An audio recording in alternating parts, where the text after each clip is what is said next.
తెలంగాణలో రోజు రోజుకు వీధి కుక్కల దాడులు ఎక్కువైపోతున్నాయి. నగరాల్లో పలుచోట్ల వీధి కుక్కలు ఒంటరిగా కనిపిస్తున్న చిన్నారులపై దాడి చేస్తున్నాయి.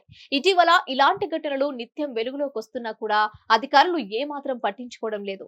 ఇప్పుడు తాజాగా కుక్కల దాడిలో మరో బాలుడు బలయ్యాడు. హైదరాబాద్ జవహర్ నగర్ పరిధిలోని ఆదర్శ్ నగర్ కాలనీలో వీధి కుక్కలు వీరంగం సృష్టించాయి.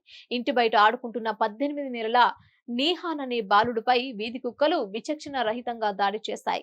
బాలుడు గట్టిగా అరుస్తున్నా కూడా ఆ చుట్టుపక్కల ఎవరూ లేకపోవడంతో బాలుడి తల భాగాన్ని కుక్కలు సగం వరకు పీకి పడేశాయి. జుట్టు, చర్మం ఊడి నేలపై పడ్డాయి.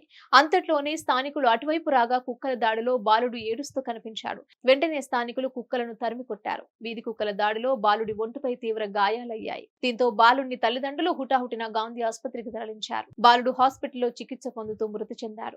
కొడుకు మరణించడంతో ఆ తల్లిదండ్రులు కన్నీటి పర్యంతమయ్యారు.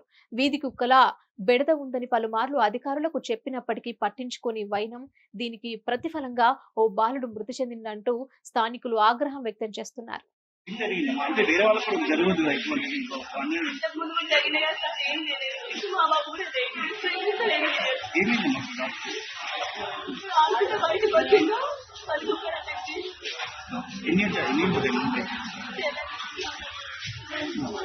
అప్పుడు ఎవరు లేరమ్మా, మీరు ఎవరు లేరా?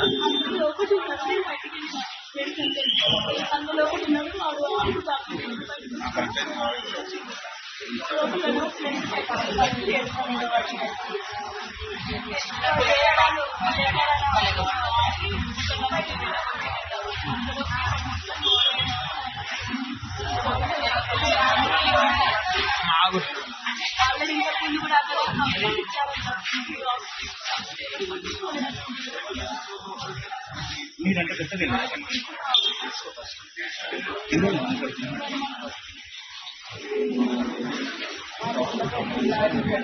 హిట్ టీవీ యాప్ ని డౌన్లోడ్ చేసుకోండి. ఇందులో short news, live news, entertainment movies అన్ని అవైలబుల్ గా ఉన్నాయి. Please download hit TV app. Hit TV app hit TV app ని ఫ్రీగా డౌన్లోడ్ చేసుకోండి.